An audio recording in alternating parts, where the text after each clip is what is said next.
வந்த கணவரிடம் கத்தியை காட்டி மனைவி மிரட்டிய சம்பவம் பெரும் பரபரப்பை ஏற்படுத்தியுள்ளது.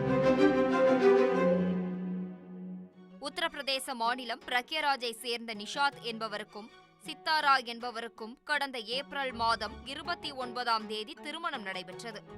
இதனைத் தொடர்ந்து நடைபெற்ற திருமண வரவேற்புக்கு அடுத்து முதலிரவுக்கு ஏற்பாடு செய்யப்பட்டது. பல கனவுகளுடன் அறைக்கு சென்ற நிஷாந்திற்கு அதிர்ச்சி காத்திருந்தது.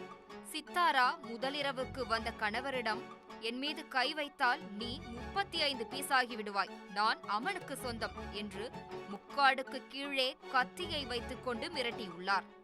மேலும் அன்று இரவு முழுவதும் சித்தாரா கத்தியுடன் படுக்கையில் இருந்ததால் அதிர்ச்சியில் உறைந்த நிஷாத் இரவு முழுவதும் உயிருக்கு பயந்து தூங்கவில்லை.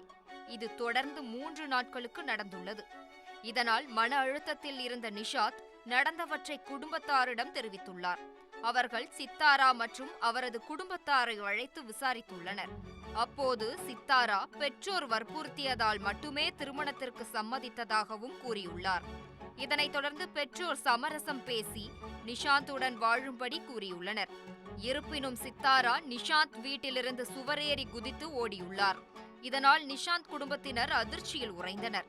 இந்த சம்பவம் தொடர்பாக நிஷாந்த் கூறுகையில், நான் மீண்டும் திருமணம் செய்து கொண்டால் அது திருமணத்தின் அர்த்தத்தை உண்மையிலேயே புரிந்து கொண்ட ஒருவராகத்தான் இருக்க வேண்டும். சித்தாரா என்னை ஒருபோதும் ஏற்றுக்கொள்ளவில்லை. ஒவ்வொரு நாள் இரவிலும் என் உயிருக்கு பயந்தேன்.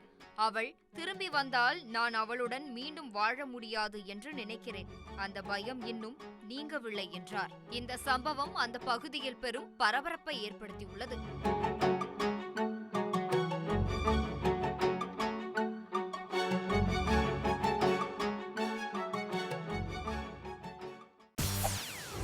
செய்திகளை உடனுக்குடன் தெரிந்து கொள்ள உடனே சப்ஸ்கிரைப் பண்ணுங்க.